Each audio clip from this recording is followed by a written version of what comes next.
Hi, guys. This is the Work Your Money podcast with host Michelle Wong. I came back to Philadelphia.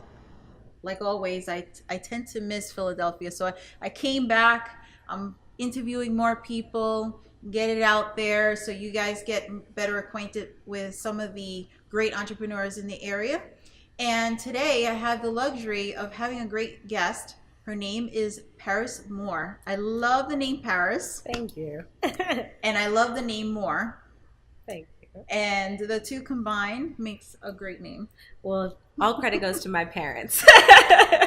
And that's Parris with 2 R's and Moore with 2 O's for those looking for my information at the end of the podcast. So thank you for being on our show. Thank you. And I know it's a little frigid in here.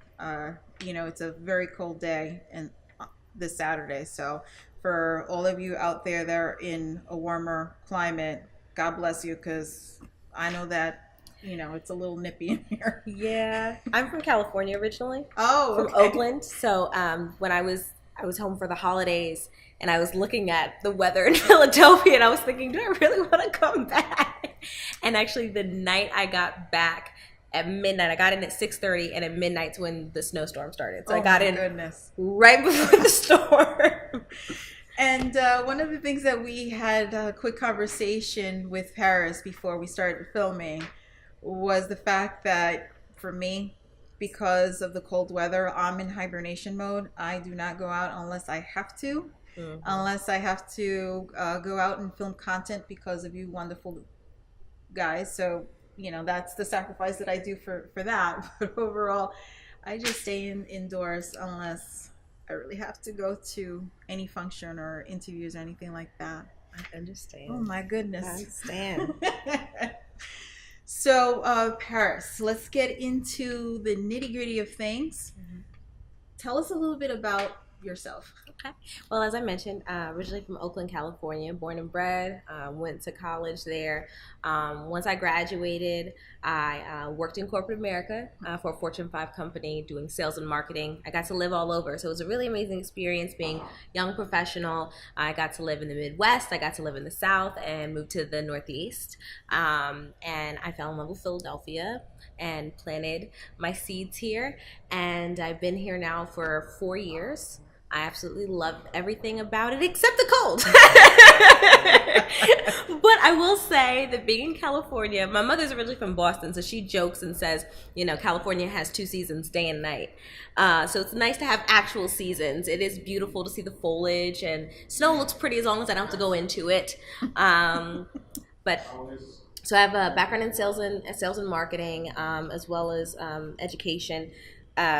But I started my real estate investment company last year. I have my real estate license in the state of New Jersey as a real estate salesperson, and I am a licensed realtor in the state of Pennsylvania. So I'm an investor, and I am a realtor and entrepreneur. Wow. Billable traits. I love it. I love it. I love it. Especially if being a female entrepreneur. That's one of the things that I love, is a fierce entrepreneur going out and getting what they're passionate about. So you mentioned that you're duly licensed in Pennsylvania and New Jersey. Yes. Now, in regards to the real estate market, are they similar or are they different? They are different markets. New Jersey has a lot of properties that are bank owned. They also have a lot higher taxes. My primary focus is in the Pennsylvania market, primarily in the Philadelphia market and surrounding areas. The reason why I got my license in New Jersey is because of I do see potential. There's a lot of potential right now. There's a big investment happening in the Camden waterfront, and I wanted access to that market. I was an investor first, so it's really funny you mentioned being a female entrepreneur, but not only being a female entrepreneur, but I think an investor. When you go into a room of real estate investors, it's always the assumption that you're an agent, not an investor. I started the investment company first. The reason why I got licensed was because enables me to have more opportunity. When you are an investor, you have to acquire a property at under market value in order to, receive a return. So if you're doing all this marketing and you're looking for all these properties, there's a good percentage of those properties you're not going to be able to invest in. So instead of losing that completely in the funnel, you can potentially, turn that into a listing. So it was a very intentional and strategic strategy. And when I was looking at, the Philadelphia market and understanding what was going in New Jersey, it made sense to me. So I can have that option to expand into that market once it starts building itself up. And I think that one of the other things that, as a real estate agent or a broker, you have better access, you have better resources as well. Because as an investor, you only get to see certain things through someone that's in wholesale, or I don't know if they still use this terminology, but bird dogs, the ones that have scope out certain areas and they inform you. But as a real estate agent, there's certain things that you'll get before it hits the MLS. There's certain off-market properties. You can find out about off-market properties, whether you're an agent or whether you're an investor. Or you can work with wholesalers. It's really the MLS is something that only realtors and agents have access to, and the multiple list services where most people buy, and put properties. So it's just, and you have more accurate data. So that's the thing. It's like you might, go on Zillow or on to Redfin or things like that, but that data that you see there may not be as accurate as it could be, where if you find that same property on the MLS, the chances are that data is far more accurate. And in this business, numbers are everything. It is. And as an investor, it has to make sense. The numbers have to be in accordance. And that's one of the things that we're going to get into right now. So you're basically more of showing new investors how to get into their first investment, how to be cautious getting into first investment, because that's one of the challenging things about being an investor, that there are different components of what you're trying to get into, what you feel comfortable with, and the other one is how to go and approach it, because I think that's one of the other things that people are very afraid to kind of pull the trigger and go out and do it. So being able to show them what needs to be done, what to look for, how to go about it, that is one of the crucial points when you're looking to invest. So let's get into one of the first conversation piece here. What kind of property should a person buy for the first home or investment property? Like for those first investors, what is it that they should get in your expertise? So that's a subjective question, and that's something that you should also, what is your why? For me, my why is financial freedom. That's why I got into real estate. 75% of the 1% invest in real estate. It's not happenstance. It's for a very intentional reason. And so to me, it's about having more doors, meaning more income coming in. So multifamily, I think, is the fastest way to get that. Single family homes is great too, but personally, if you're a young investor who you may not have a big family, it's just you on your own. You may not need a full-blown house. Why not get a duplex or a triplex? Live in one of those units, rent the others out, have them build the equity in your property, in your first property. It's called house hacking. Really, it's making your expenses of living as close to zero as possible. And even if you're paying a little bit, you're still investing in that equity. So I think multifamily units are a great way to start. Definitely eventually getting into commercial, but starting out, small is fine. Duplex, triplex, whatever you can start out with. Even, one house that has multiple bedrooms, and maybe if you're fine with having roommates. Me personally, I have not had roommates since I graduated college, so I'm not interested in living with anyone else. But if you're comfortable with doing that, then, it's another layer of the process of figuring out, okay, do I like these people? Do I want to live with these people? So that's something you have to consider. But I think house hacking is a great way to get started. And that way, too, you're increasing your savings so that you can reinvest. Interesting. That's the first time I've heard of that term, hacking. So that's kind of like being a live-in landlord in a sense. Pretty much. Ah, okay. I'm learning. I'm learning a new term. House hacking. Okay, that's one for the books. And if you ever decide to write a book, by the way, I definitely would emphasize to put that in there. I think that would be a new term that would definitely will pick up by everyone. I did not invent it, but I will be using it and continue to use it. Well, good enough. But yeah, it's the first time that I've ever heard that term. So definitely house hacking. Oh, okay. Glad I could share. So for those new investors, there's always a lot of misconceptions. What are the misconceptions of the BRR method? So the BRR, also known as the BRRRR method, refers to buy, rehab, refinance. And I think one of the biggest misconceptions that people make, let me back up a little bit first. So when you're buying a home, unless you are independently wealthy, you usually have to find a form of financing. Yes. And sometimes people go to the BRRRR method because, well, I can't qualify for a traditional mortgage, so I'll do BRRRR. I wouldn't necessarily go that route, because when you buy the property, right, you rehab it, so you're probably rehabbing it with funds from, a hard money lender or something of that sort. And then if you think you're going to refinance, it's a lot of the same requirements for refinancing as it is to get a mortgage. So if you go in with the intent of refinancing, but you never could qualify for the mortgage, you're setting yourself up for failure.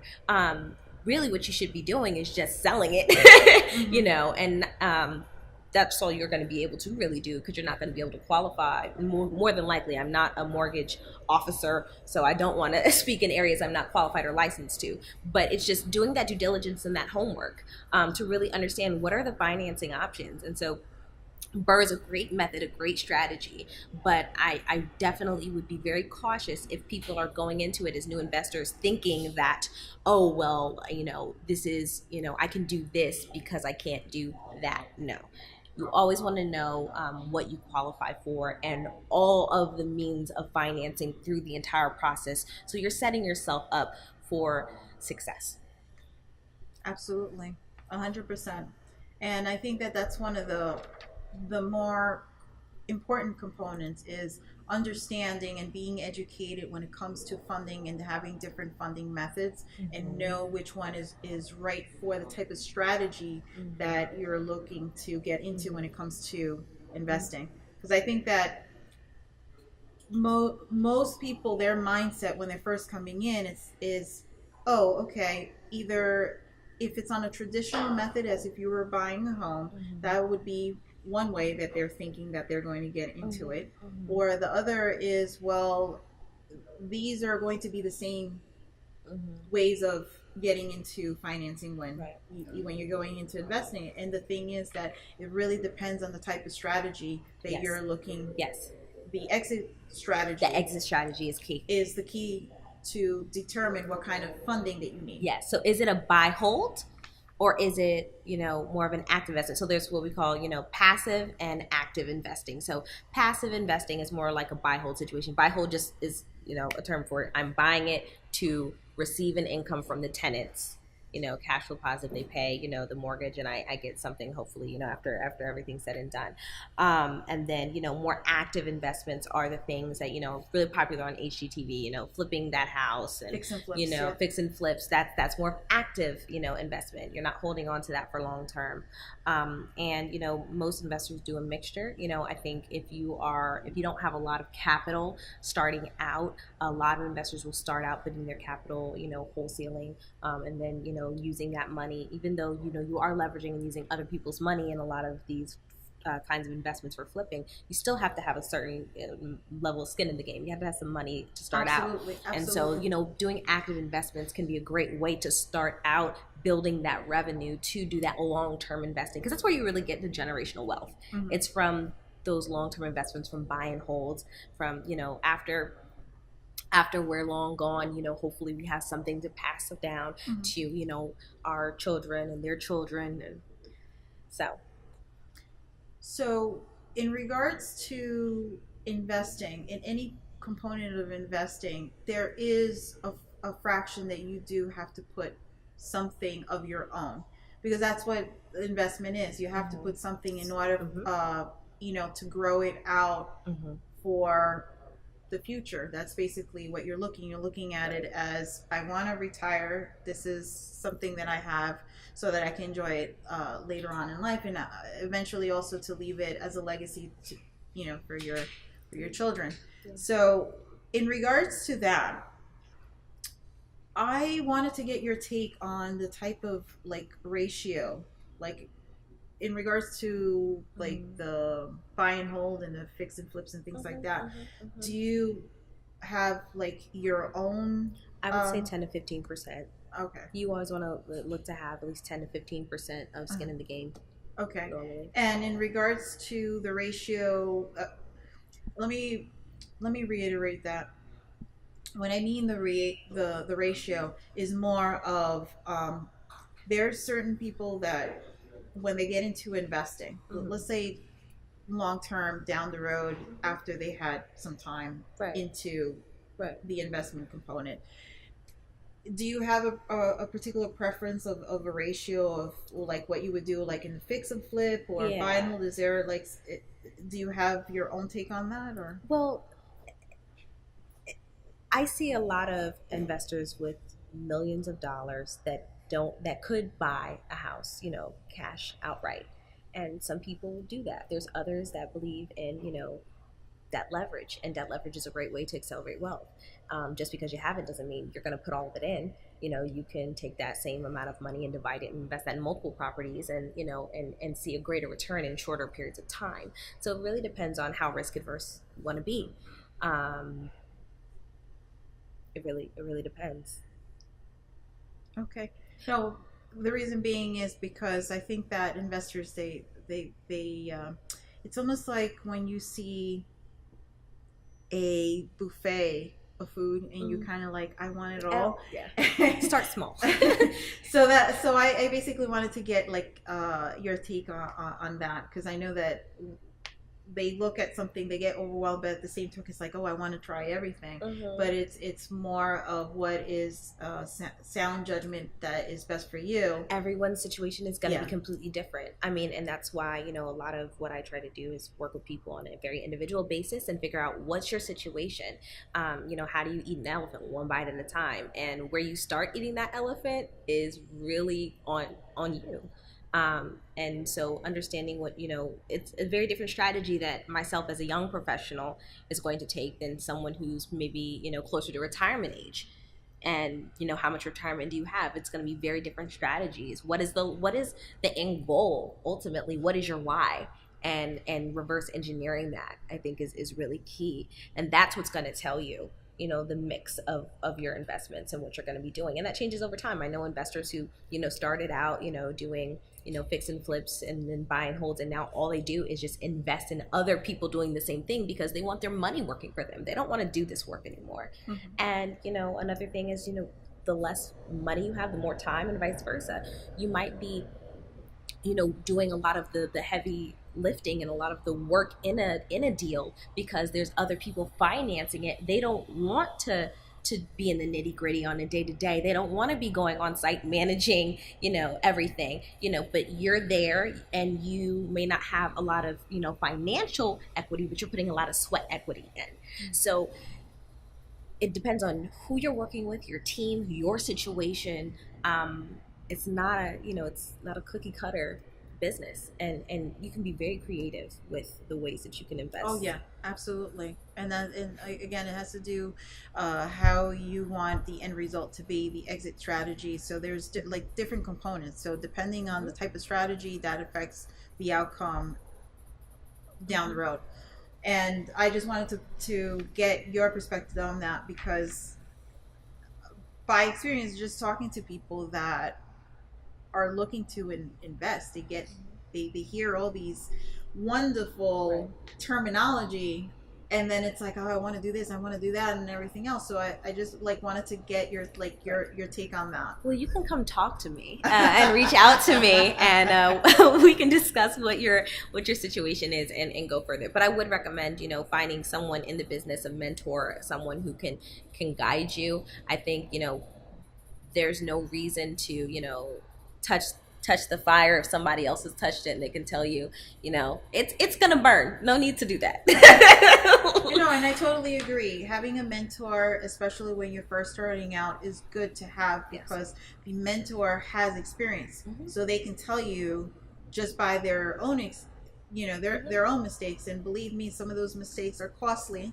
And they want to prevent that other person coming in from doing the same mistake. And I think that is one of the things that I always mention is always have a mentor or a partner with someone that knows what they're doing. Because if you don't, you'll have a mistake, and believe me, that is going to cost you a lot of money, and then you might feel a certain type of way about doing investing, because it can have a negative, a negative result where you feel a certain type of way, and it's like, I don't want to do this anymore. And mentors are, that's for every business. It doesn't matter what business you're in. You can be real estate, it can be, any business that you're in. It's good to have mentors, and also, that doesn't mean also you're not going to make mistakes. I mean, the point is to know as much as you can to make less mistakes, and get better over time. But you can't be afraid of failure. You're going to eventually make mistakes, but mitigating them as much as possible. Listen, even the most successful people, they make their mistakes, and that's how you learn. They learn from it, and then once you learn from that, you know not to do it again. So here, I have another question for you. What advice would you give to investors that are looking for interviewing contractors? That I've heard some stories about that, for sure. Let me tell you, excuse me, that is one of the things that I've heard horror stories for real, because investors that are starting out and they're trying to build a rapport and find trusted contractors, sometimes they come across, I guess because they're new, they're green, they're a little naive with even experienced, investors have issues with contractors. I mean, you can start out with a really solid contractor, right? And then they put so much on their load, like their business, because they've been doing so well, their business accelerates, and then they have too many jobs that they can't manage. And now your job is, X amount of weeks behind schedule. And you're like, well, so-and-so's never, this has never been an issue before, so things change. But some things that I would look at is, interviewing your contractor and know the difference. First of all, know the general lingo. What's the difference between a GC and a subcontractor? GC meaning a general contractor and a subcontractor. So a general contractor is somebody who has subcontractors that they hire and work on a job. So just understanding basic lingo, I think, is really important in the process of how these things work. Making sure that your contractor is licensed and insured is so critical. I mean, and so let's say you're working with the GC, general contractor, and it's not only a matter of hiring them and making sure that your GC is licensed and insured, are all the subcontractors, licensed and insured. Because that one person that comes on the job and then falls and does this, what they can lawsuit. Exactly. And buy profits. Listen, in all seriousness, when I first started getting more familiar with real estate investing, this is like maybe about 3 years ago, I went and did everything. I went to events, I went to seminars, I went to forums and stuff just to get more educated until I found a few people that were able to mentor me. But in one of the seminars that I went to, there's this woman by the name of Robin Thompson. I don't know if you're familiar with her. She is the person that, she's been in the industry for like 30 something years. I mean, she started doing this in the 80s, I think. And she is the person that basically mentored and trained Fan Merrill from Fortune Builders. And I had this, and you had to see her. She's like 5 feet 5'2", cute little woman. And she sat there and she was just going through her own experiences, like how she started and everything. And I was taken aback. She worked in, I think, IBM. I think she's from here, from Pennsylvania. I didn't know that. Yeah, I think that she's from Pennsylvania. But what part of Pennsylvania, I don't recall. But she did mention that she worked for IBM. Then her story was that she shared with us was the fact that she saw that the neighbor next door kind of like up and left because they were having financial issues, so they were kind of like behind. So she noticed that the neighbor had their house, and she said, you know what, let me buy it and see what I can do with it. So she wasn't really experienced. She was just trying it out. She was just going through the motions. She basically took on a second job as a waitress to get that money so that she would be able to afford the second mortgage. And she just went through a lot. And one of the things that she mentioned was her first experience with a contractor and how that became chaotic because she picked up on the workers, people that you just, hey, I need someone and blah, blah, blah. They get kind of hop in the car. And and she really trusted them to do the work. And she said that she would be working and then she will come back and notice that, like she was kind of like spying in one of the windows and found that they were doing a lot of stuff, drinking on the job and not getting the work done. Right. One of them like fell and all of that. And I think that she was really frustrated, and she said that she was out at a Lowe's or Home Depot or something. It was one of those hardware stores, and she bumped into a contractor and basically had kind of poured out her frustration, and he said, don't worry, I'll help you out. She started to learn from there what she needed to look for. So you need to know that they're licensed, that they're insured, because there's going to be potential lawsuit if anything happens. You're held liable. Yeah. And the thing is that she said that and another important component was the LLC. The LLC, the corporation. When you do these type of investments, you have to have an LLC. Now, what she did was she had her LLC, but there was a shield between her. It's called the corporate veil. The corporate veil. So basically, that just protects. And I'm not a lawyer, so I'm not giving legal advice. But the LLC creates a barrier between you, right, and being held personally liable. And of course, there's loopholes with that as well. So, if you commit fraud. Yeah, you're getting sued. Okay, you shouldn't be committing fraud anyway. Yes, that's but, for sure. But the LLC, there's a way that you just put the company name and not have your name tagged to it. And she was explaining that. What happened was that she has a friend that was also in the business doing the same thing. That person didn't have that protection with the LLC. They had it in their personal name, probably. Yeah, they had it listed under the personal name. Yeah. And when that accident transpired, they got sued. And they found that they weren't insured. The subcontractor that was working under them didn't have their workers' comp insurance, which is very important. Yes. And a lawsuit came, and guess what? They took not just that LLC, but they took everything else. Anything that her name was connected to. Yep. And she said, very important to have an LLC and always have that protective barrier between you and them. Don't have it under your personal name because it'll be tracked as soon as that happens. But if you have that LLC with that barrier, that corporate shield, if the LLC gets sued, it doesn't affect you personally.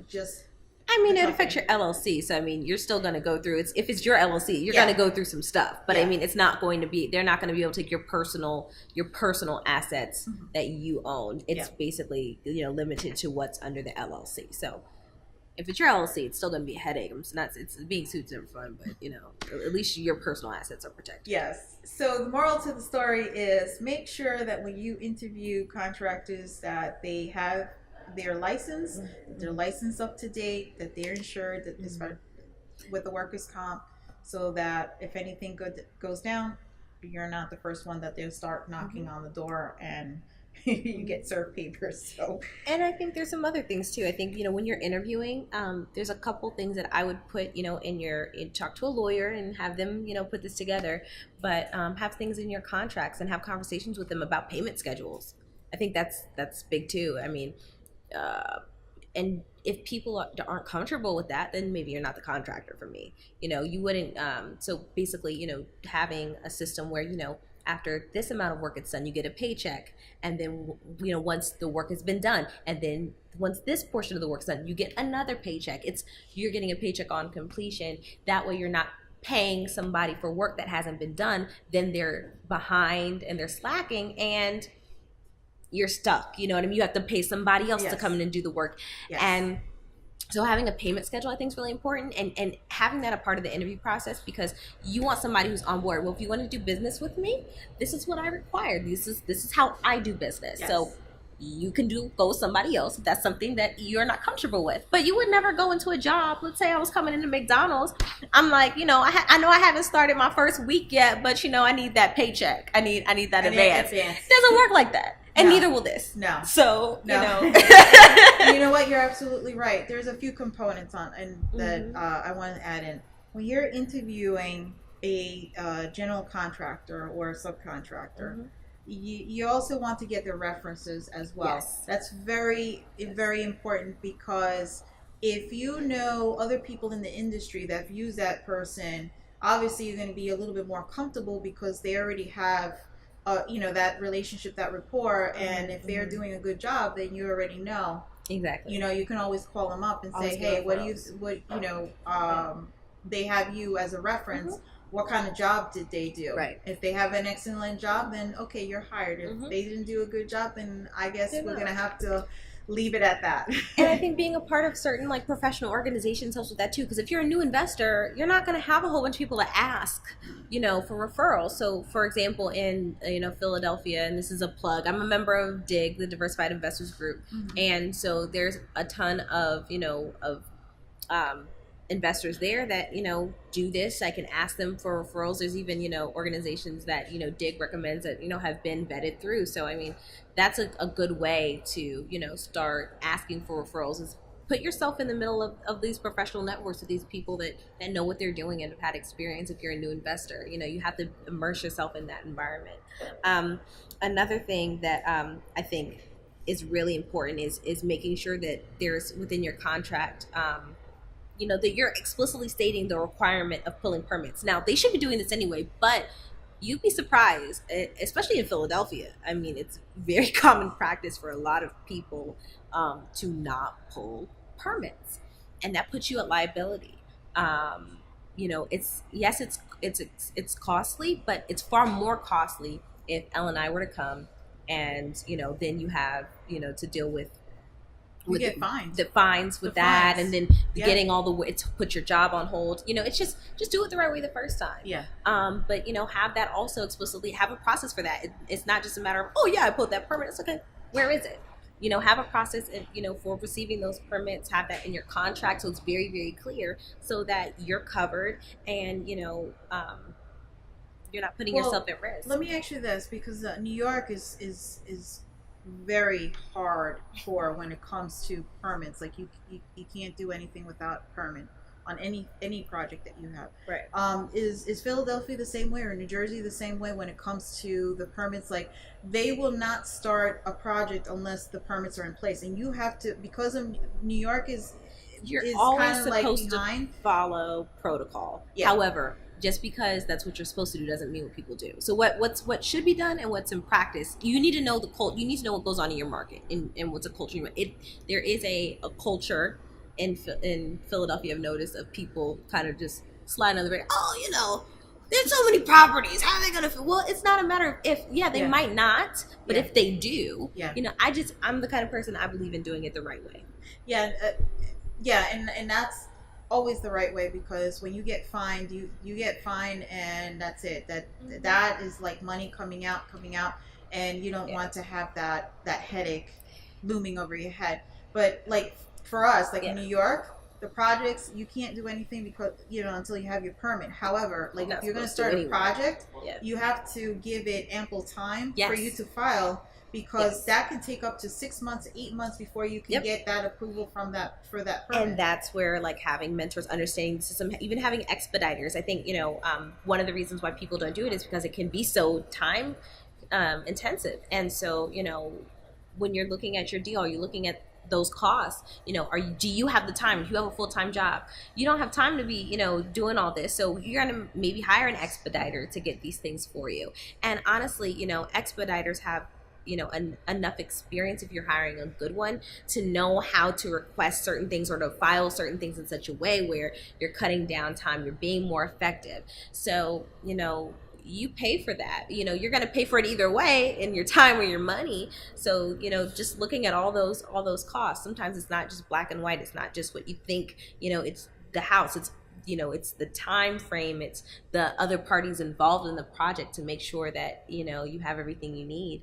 So I would say that. And I think there was another note that I had, having a contingency in your final contract. So let's say the house is like done, everything is good, you checked off all the checklists, and you got everything you need to be done. Before you hand them that last check, there's a contract that they need to sign saying they're not going to put a lien on the property for the work you're agreeing, we're both agreeing here that the work's done. But before I give you this paycheck, you need to sign this, because you don't want a situation where there's a lien on the property due to the contractor saying, oh well, I didn't get paid for this. No, you're getting paid, and you're going to sign off saying you got paid.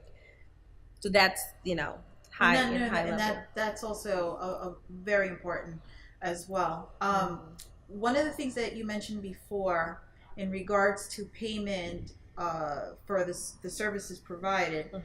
One of the things that comes to mind when you were talking about that was Robin Thompson, that she was giving a lot of advice on that. Normally, contractors get paid on Friday. So she said, yeah, you can pay them on Friday, but if you know that they have to clock out at 5 o'clock, you go there a little bit earlier so that you can check out the work before you hand them the check. Because if they're not in accordance and they're not up to par, guess what? You're not getting paid until it gets completed. Yeah. So yes, she said the same thing, where you have a project, you have an agreement for the first installment, in the beginning, the middle, and the end. But always, towards the end, when you know that it's completed, you can see it for yourself before you hand it over. Because the moment that you do it beforehand, it doesn't get done in a timely fashion, or they just it becomes neglectful in a sense. And when you're starting out, sometimes you don't know what that is. Let's be honest. If you don't have a construction background, you're not going to know what to look for or what's good or what's not. Yeah. So building really strong relationships and allies that are contractors, maybe having someone that's just your regular PM, project manager for the job, because they're going to be able to check the work for quality. And I highly recommend, going with them, learning from that person. It's your project, you're paying them, they're your employees. So, learn as you're doing it, but, hire experts who know what they're doing. Exactly. Another thing on that, when it comes to the supply factor, I heard about having, when you have an account with Home Depot or Lowe's or anything, if you're doing a fix and flip, for let's say, and you're constantly fixing homes. Oh, change orders, is that what you're saying? Yeah, where you have certain, an account, and you have specific things that you want in that, and make sure, because sometimes the contractor, not all of them, but some of them might go for the most expensive one, or something, and then they try to overcharge you for specific things. Right. So having a policy for change orders, I think, is important in your contract as well. So there is going to be a protocol. You're not just going to do stuff willy-nilly without having to go through me. So that's important to have a process for change orders. But also, I think it's understanding your scope of work before you go into the deal. you're not going to know a lot of these things the first time, and that's fine. You're going to learn by trial and error. But if you have an idea of the scope of work and, a general idea for how much these things cost, you're going to get an idea of, what things cost in your market, especially if you're using a lot of the same materials and you're doing a lot of the same kinds of homes over time, you're going to see trends. So also, I think, if you're really serious about being an investor, tracking these things, because you're not going to know, you're not going to remember all these details over time.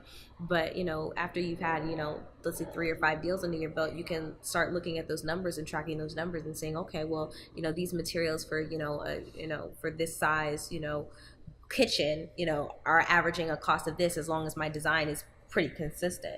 And you base that off of what's trending in your market. Exactly. You're looking, and that's also why I love the MLS and having access, because I'm a realtor. I can see, I have so much access to so much information. I can just, even when it comes to looking at, okay, it's a certain square mile radius, I can see, the inside of these houses, because, it's important. Photos, sell a home. Photos and before you get into the house, so getting an idea of what the what's trending and what's selling in that market is really important. And then you don't want to have to try to why recreate the wheel? There's already a model. Follow the model. It works. Yeah. Mitigate your risk. Yes. Well, you have to see what works for you, what works for the market, what speaks to the people within the market.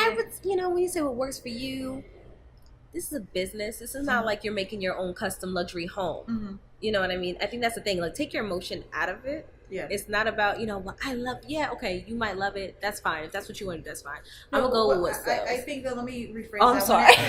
What I mean, what works for you is that if you see something that works within what you're doing as fixing, then, like you said, don't reinvent the wheel. Just go with it. If that works in the type of market that you're in, then just go with it. You know, that's what I meant by that. I apologize. I thought you meant, because some people get so personal about it. They're like, well, I love this, but it's okay, but it's how much more per square foot than this. And that's the thing. You have to realize that it's a business that you're in, and you're helping other people by providing this inventory, available inventory, but it's also what is within needs.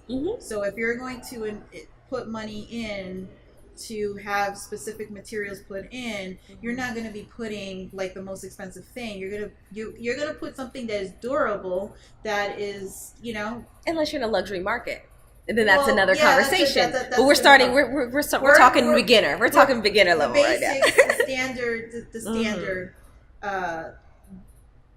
day-to-day operations of in those particular markets. So let's see here. Here's another interesting question. What is a form of non-traditional financing you think investors should be open to? Seller financing. Seller financing is just, a term for basically the person, let's say that you own a home. Instead of me getting a loan from a bank, I'm getting the loan from you. You are now the bank. So we create our terms. We create, it's creative financing, and I think it's, So basically, the owner of that will put their own terms, and you come to an agreement, and I'm paying you. Pay you. So usually that works best when you have someone who has a home that's paid in full, or has a high level of equity in the home, and they're not in a rush to receive the money. If someone needs the money like yesterday, seller financing isn't really a viable option. So, there's things you need to look into before doing it. But I think educating yourself around it just as an option is really good, because you might come across, look, the baby boomers, the millennials and baby boomers are the largest generation still living. They're passing on now, and the millennials are taking over as now the largest population, right? But baby boomers who own homes tend to have tons of equity in those homes. They're not as pressed. A lot might be paid in full. They might not be in a rush to move necessarily, or their financial situation may not be in such a way where if they need that money to move to another place, that might not be an option. So there's things you need to look into before going into seller financing, and I think also having an attorney that understands structuring those contracts is important. but I think it's something to be open to that a lot of people don't even think of as an option. And you can sometimes even get better rates and terms because you are negotiating those. Yes. And in that regards, my good friend Willie, we had a partnership in real estate, and I was partnered with him in his real estate investment, and that is what he solely works on, is seller finance. So he does. Let me get this information. Willie, right here, you saw it. I'm making it happen for you. And I will give you his information because he is right here in the Philadelphia market. Wonderful. Looking for single family homes. That's his niche. He's also interested in Pittsburgh as well because there's a lot of opportunity there as well. So those are like his two markets in Pennsylvania. But seller finance is his. That's his little strategies. Niche market. It's great. It's great. Yes. So I will give you his information. Wonderful. So Willie, you saw it right here. I hooked you up. So you know where to find me. But yeah, that's a really good option. And the other question that I have here is, how much should one save to purchase their first property? So, first of all, you want to know what you're trying to buy, right? So what kind of property, what's the average price of the property, and what kind of financing that you're looking to do. Mm-hmm. So like if you're trying to do traditional financing, figuring out what the terms and the rates are and going with that. If you're going to do an FHA, figuring out how much you would, qualify for that, and then sit and figure out what the down payments are for that. So it's reverse engineering. Figure out what you want and how you're going to get it. Get that number and then work backwards. Don't just go willy-nilly. Whoa, I love this house. I love this property. Where are you looking? What can you qualify for? What are the terms? Get that number and save towards that number. One thing that I like to do while I'm getting to know a neighborhood, and I think it's a cool way to also make some money, I like to do Lyft and Uber. Because I'm driving in these neighborhoods, I'm having conversations with the people who live in those neighborhoods, and I'm constantly writing down addresses and properties and scoping out potential places I'm going to come back later on my own time and see if that's a potential off-market deal or a listing or, whatever. So know your number first and foremost by knowing what kind of properties, what kind of financing, and then working towards that goal. Yeah, absolutely. And the thing is, when it comes to investing in a particular property, you need to have a cushion of the what ifs as well. You have to put that in as a factor, because I think that people are very concise and you don't know the little hiccups that can happen always along have the way. Contingency. So always have like a little buffer in there. Included, so that you don't have those unexpected surprises, and then it's like, oh my god, now I have to come up with X amount of money to to cover that. Right. So yeah, and working with understanding the other costs associated with it, right? So it's not just that there's closing costs, there's other costs that come in. So if you're going to be using an agent, having a good agent that can give you those numbers, working with a good loan officer who can give you kind of those numbers, but always have contingency. Even when you're looking at a budget for a rehab, you always have a certain percentage of contingency, because there's things that will happen that you can't expect. You're not psychic. At least I'm not. So you always want to have some contingency for that. And two, it's never a bad idea to have more than what's required. I mean, if you're in a hot market, like I'm from Oakland originally. I mean, there's people that are, going above offers. There's people who are putting, way more down than what's necessary, because it's a hot market and people want to buy. And things, people are buying more, in Philadelphia too, overpaying for properties here as well. So, having more money. I'm not saying that because people are overbuying or buying a property for more than they should, that you should be following that trend. You need to stick to your numbers, but it's always good to have more. Less. Absolutely, absolutely. Well, I mean, we had a great discussion when it comes to learning a little bit more, getting the better perspective as a first time investor. I think that that is a great tutorial and insight Thank you. for those people out there that are looking to invest and that might have reservation or they might be fearful getting into their first investment. Do not be fearful. There are people that you can definitely connect with in regards to investing. Connect with mentors. Go to events that are being held locally so that you can connect with people there. That's how I was able to connect with a lot of those people. So those are very important when it comes to the first initial step. Yeah. And the other two is really getting educated and knowing more. Yeah. Yeah. But also it's pulling the trigger and taking action. That's the other component. So you can analyze everything to death, but until you take the first step and jumping into it, you won't experience it, and you won't be able to know what the value of being an investor.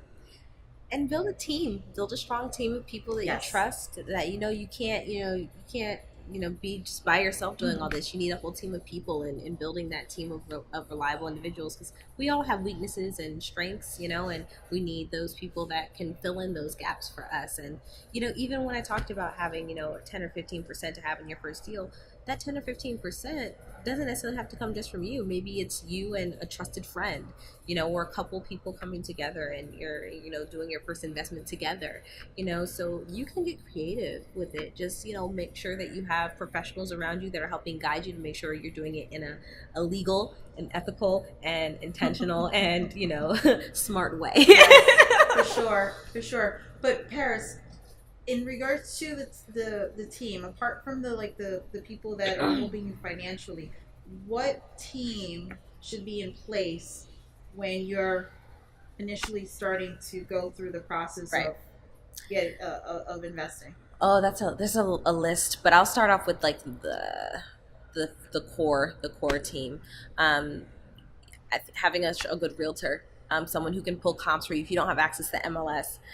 Having a good realtor that knows the market, knows comps, knows investing would be great. Finding an investor-friendly realtor, finding a good loan officer, mortgage officer, and also hard money too. Understanding the different areas of finance and finding people from those different areas that you can rely on. And that takes time. You're going to interview a lot of different people, and you're going to take that information down and figure out who works in what scenarios. Contractor, having a solid contractor, For sure. Maybe that person you build trust with over years becomes your regular PM, your project manager over time, and you can trust them. But always in all these things, do your due diligence. Do not ever take someone's because someone said this is what it is. Take it because they're a professional, and then do your own due diligence and research. Don't go into anything blind or naive. But I would say, realtor, finance, so traditional, and, hard money, contractor. Then there's other, individuals, great expediter, if possible, if you don't have the time yourself to, get to pull things. And, that's another clutch, individual, not necessary for some people, but I think it's a good use of your time and your resources, if you're not the person doing it. There's a couple other, but top of mind, those are some top. I think that is one more that I have in mind, that if you are holding a property, and you're property just manager, a good property manager, if you're not managing it yourself, yes, for sure. Yes. That becomes a headache. It does become a headache because you become the landlord, basically. So what happens is that if, like right now, it's really cold, it's freezing, and a pipe bursts, and you have that mess. Guess what? They're going to be calling you. But if you have a property manager, they will be able to handle that. So any of that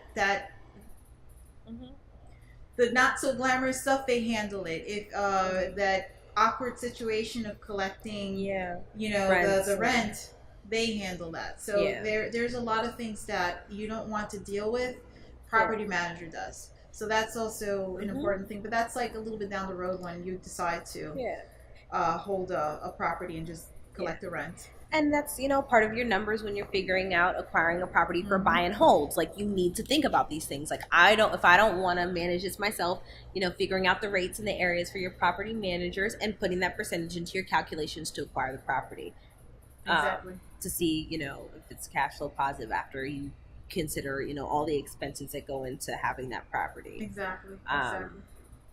And so Parris, we're like wrapping up here. I mean, we had a great discussion, got more insightful for our real estate investors. I know that a lot of the people that are in the audience are more real estate only because of what I do in the background, apart, business overall.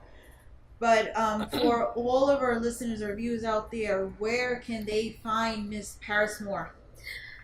You can find me at realtor@parrismoore.com. If you need my services as a real estate agent, that is realtor@Parris, PARRISMOORE.com.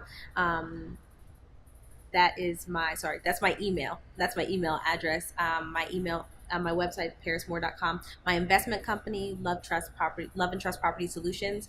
You can find that as well. And my email for my investment company is Parris@loveandtrustpropertysolutions.com. So you can find me there. You can also find me on Instagram at Parris, PARRISL for my middle initial, and Moore, Parris L. Moore on Instagram, and Parris Moore on Facebook. Yes, that's it. Thank you for having me. Yes, and love to have you back and fill us in of anything that you have coming up. I'd love to have people to come back and give us a little bit more of what they're up to. So, and guys, for all of you out there that are looking to do more, to see more of our shows, you can catch us on Facebook, Instagram, that's Work Your Money or Work Your Money Podcast. Twitter, it's Work Your Money P1, I'm sorry. YouTube is Work Your Money Podcast. You can also catch us iTunes, Stitcher. It's Work Your Money Podcast. I feel like I'm being redundant here. And also, if you want to catch a live show, if I'm in Brooklyn, it's B-Box Radio, Saturdays, 2:30 to 4:30. And if you want to catch this on TV, it's Universe Network TV, Channel 45. So until the next time, guys, this is the Work Your Money Podcast. Bye. Bye.